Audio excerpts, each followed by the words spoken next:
यदा यदा हि धर्मस्य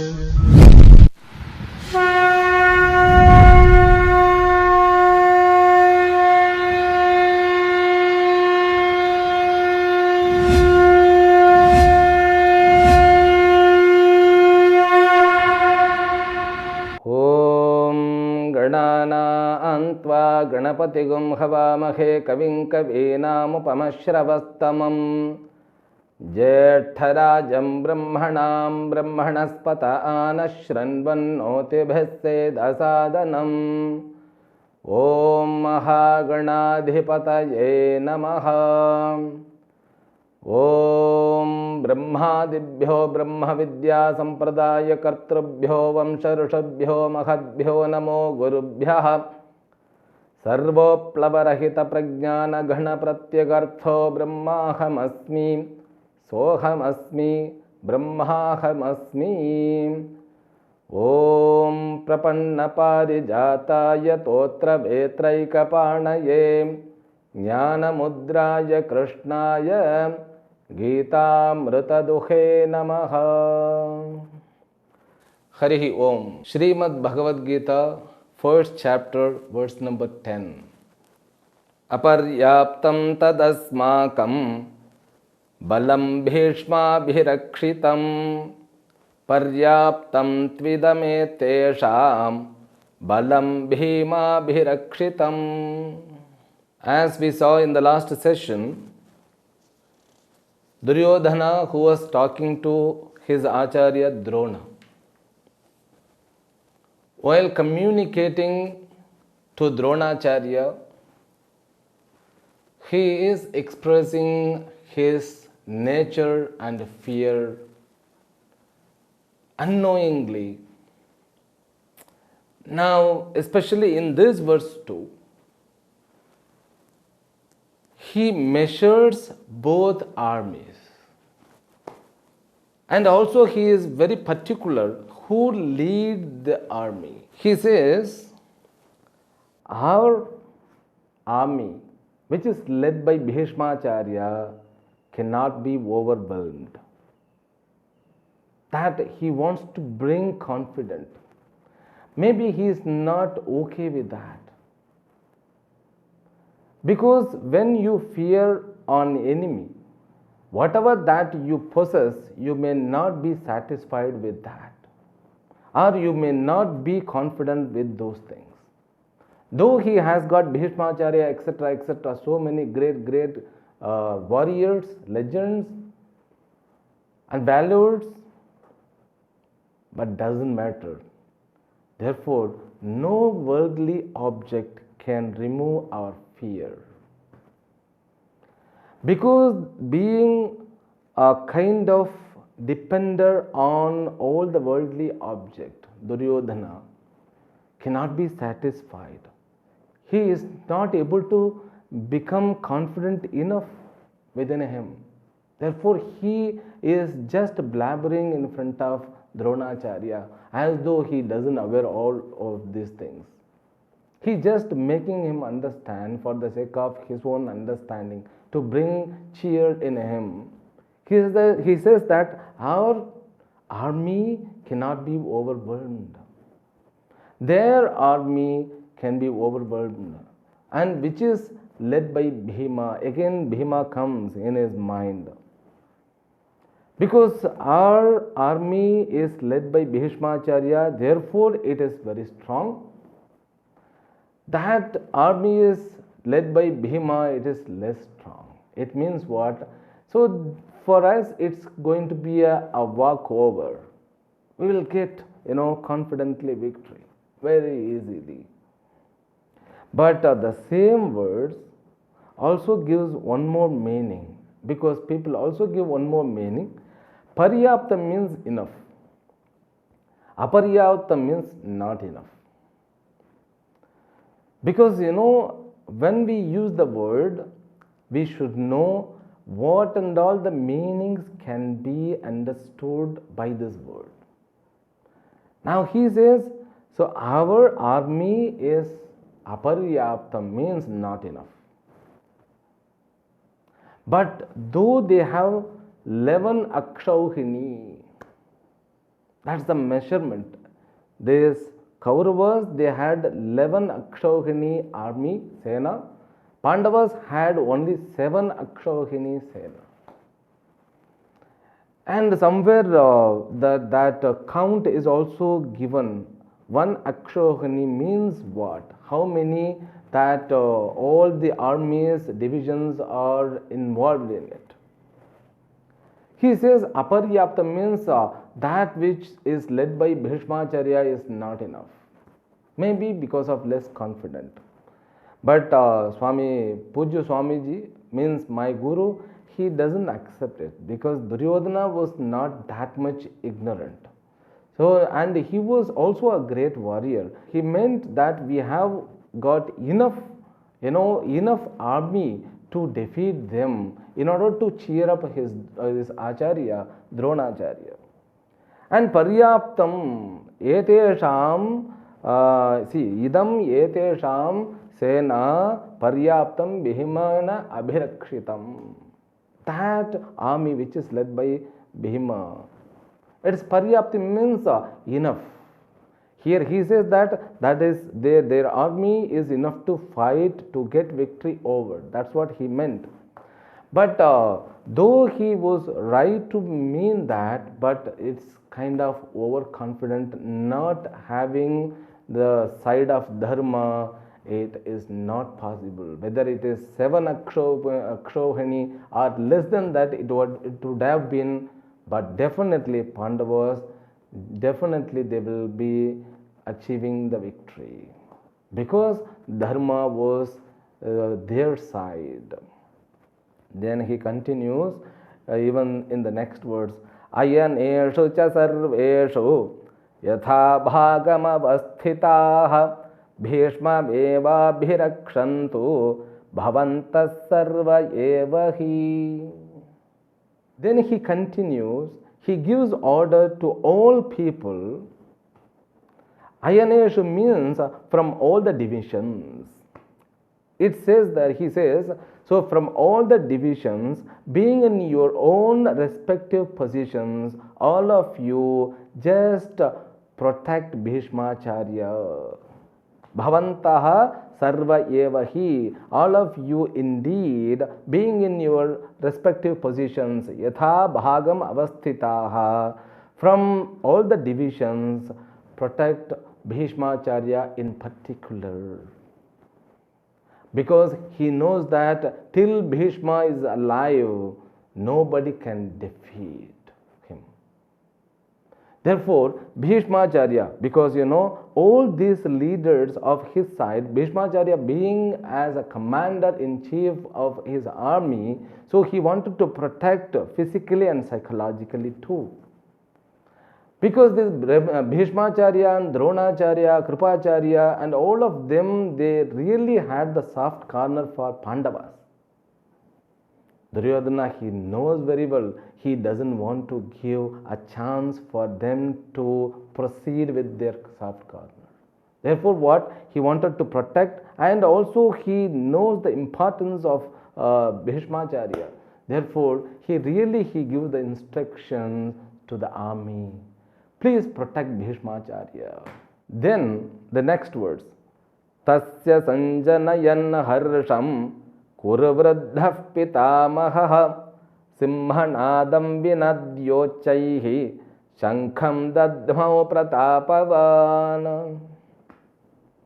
So as he was giving instruction to the all army, then suddenly Kuruvruddhaha, the eldest person of Kuru, the great grandfather Pratamaha, Bhishmacharya, started roaring terribly like lion and blew his conch.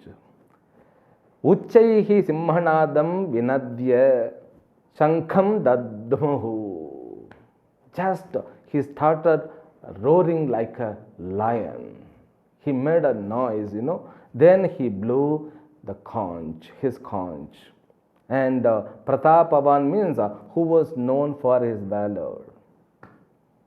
In order to cheer up Duryodhana. Tasya sanjayan harusham sanjayan. Tasya means so Duryodhanasya harusham sanjayan means in order to cheer up or to make him happy, he shouted, means roared like a lion, started blowing the conch. Now here also we can also understand this Pitamaha, Bhishmacharya might have thought this kid is blabbering, continuously for a long time, that too in the battlefield. This is not a courtyard, let us begin the war. That's what he might have thought. Therefore, what? He began the war. See, blowing conch, it's the first call for the war. In those times, so they used to blow the conch. And even now, we blow the conch when we do puja. The sound of the conch is auspicious. And also this blowing conch, it indicates the yuddha, a war which is only for dharma, to protect dharma. And in the second chapter, even Lord Krishna says, Hato va prapsyasi swargam jitva va bhokshase mahim. If you are killed in the battlefield, definitely you will reach Swarga. Now you see, even in the battle, they followed certain rules and regulations with the proper attitude.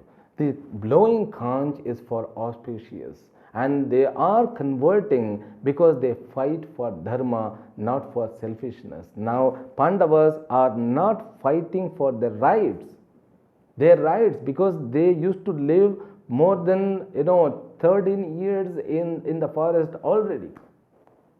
Because being children, when Pandu was there, they were in the forest alone. Being in the forest and living in the forest is not new for them, but they fought for dharma. That has to be the understanding. Because when we see, many people say that Gita, it suggests for a war. No, never. The Gita is a given context through which we can understand the situation about the life, the condition about the life. In your physical body, every bacteria, there are good bacteria and bad bacteria. They fight each other. Sometimes, good bacteria, bad bacteria, they overcome good bacteria. But many times, it means continuously, these good bacteria are fighting and defeating the bad bacteria. It's a fight. If we have the perception, so if we consider that's a kind of war, that's what life is. You have to kill in every breath that subtle, this minute bacteria. That dharma considers it. Therefore, when you begin your life after initiation of Gayatri, so the Gayatri itself, it comes under Nitya Karma. Nitya Karma means what? That mandatory, it is compulsory to be followed by human being in order to neutralize these all papas which we have to commit for our survival. That's what, taking all these small papa karya into account, we have fixed as Nitya Karya and Naimittika Karya, and even Prayashchitta Karma too. Therefore, the life, the aspects of life is not only to survive, that aspects and aspiration of life has to be protected and to be lived with dharma. Therefore, Pandavas were fighting for dharma. This Bhagavad Gita, the context indicates life is nothing but war. And that's naturally we are endowed with that.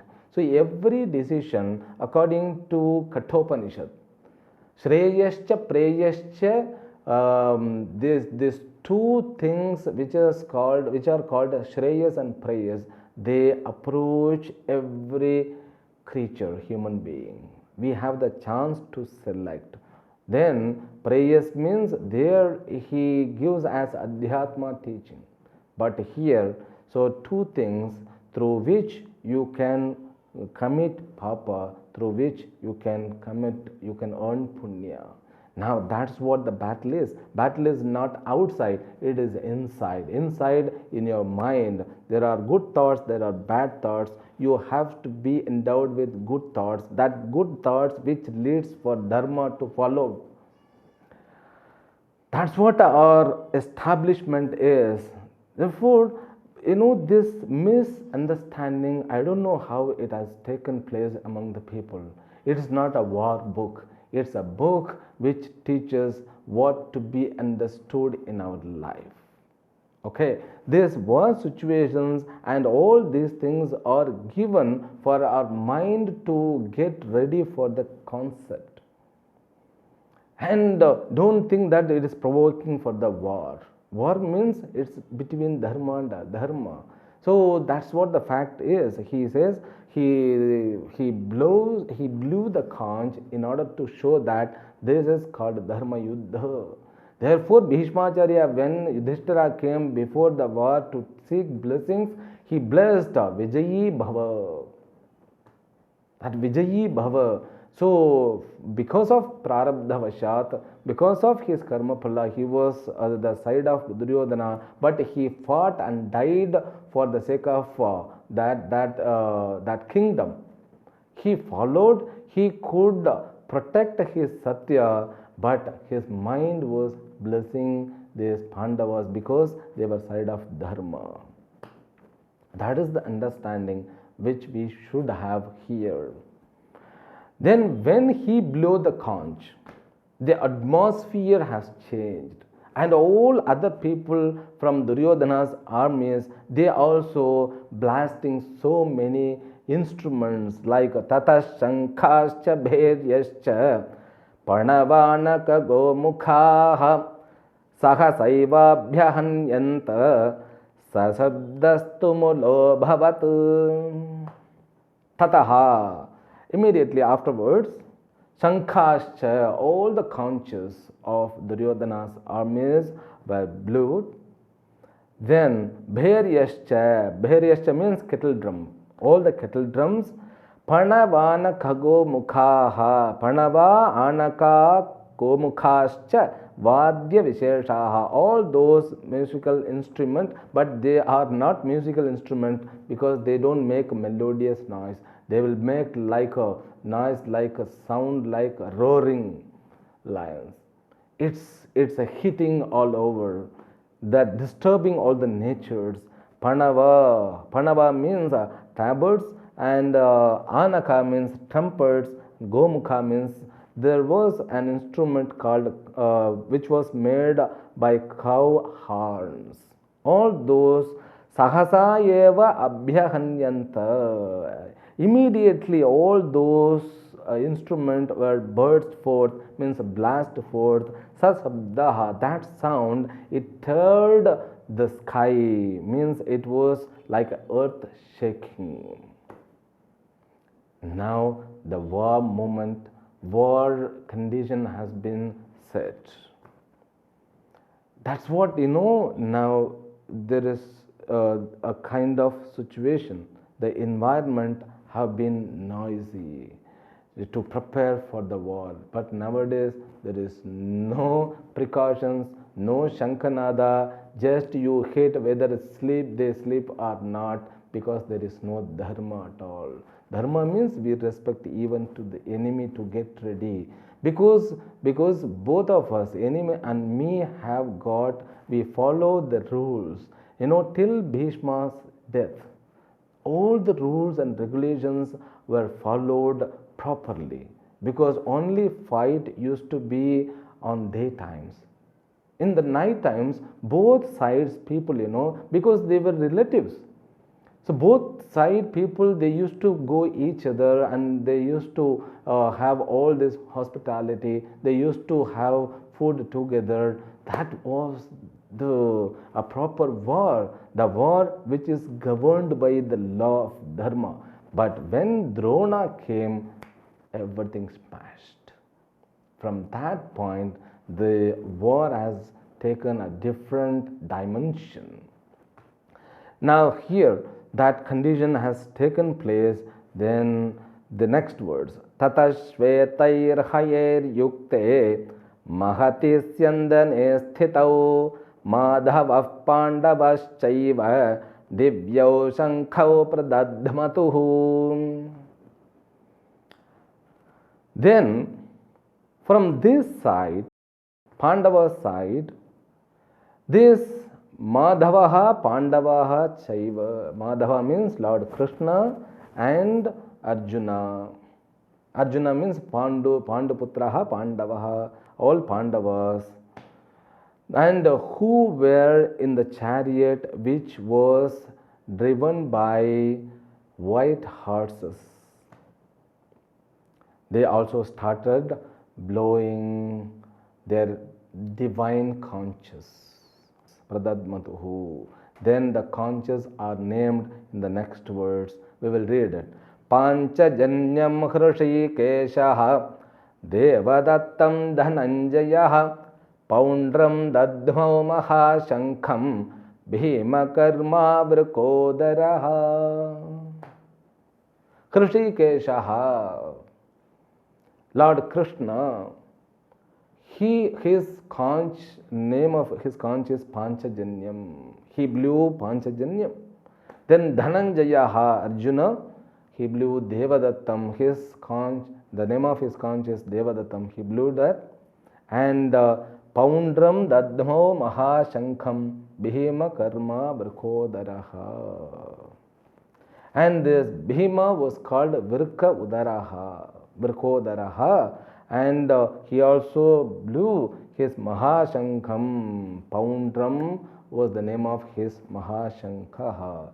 Then Ananta Vijayam Raja Kunti Putro Yudhishthiraha Nakulas Sahadevascha Sughoshamani Pushpakau. And the son of Kunti, whose name was Yudhishthiraha, also known as Dharmaputraha, Raja Yudhishthiraha, the king Yudhishthira, who was son of Kunti, he blew that the conch is known as Ananta Vijayam. Then Nakulaha and Sahadevaha, both brothers, they also blew their conches respectively. Sughosha Mani Pushpakam. See, all these Pandavas, they blew their conch. And the next verse, Kashyascha Parameshvasaha Shikhandi cha Maharathaha Drushtadvyumno Viratascha Satyakischa Parajitaha. And all other kings, they also started blowing their conches. This is how it goes. But the war movement now, see, this war movement, when it was taking place, till now Arjuna was very normal. And all the people, see, who was named by Duryodhana, now also there are many more people are listed like Kashi and Sikhandi, Dhrishtadyumnaha, Virataha, Satyahi. Then also the names are mentioned, many more names by Acharya Vyasa. That we will continue from next session. Harihi Om. Om Purnamadah Purnamidam Purnat Purnamudachyate Purnasya Purnamadaja Purnamevavashishyate. Om Shanti Shanti Shanti. Harihi Om. Shri Gurubhyo Namaha. Harihi Om.